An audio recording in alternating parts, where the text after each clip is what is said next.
Seorang pria berinisial IV diam-diam mengganti plat nomor mobil BMW milik Cristiano Pengarapenta Pengidahan Tarigan usai kecelakaan yang menewaskan mahasiswa UGM, Argo Eriko Achvandi. IV yang mengaku sebagai orang suruhan itu mengganti plat nomor saat barang bukti sudah diamankan di Polsek Ngaglik, Sleman.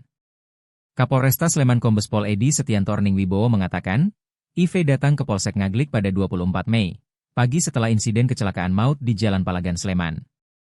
IV awalnya meminta izin ke petugas untuk mengambil barang pribadi dari dalam mobil. Petugas yang berjaga pun mengizinkan dan mengantarkannya ke mobil BMW milik Cristiano. IV sempat mengambil sepasang sepatu dari dalam mobil. Rupanya, mengambil barang itu hanya modus untuk mengetahui lokasi mobil disimpan.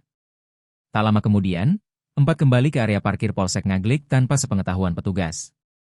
Hasil pemeriksaan menyebut penggantian plat dilakukan untuk menutupi fakta bahwa mobil memakai plat palsu saat kecelakaan,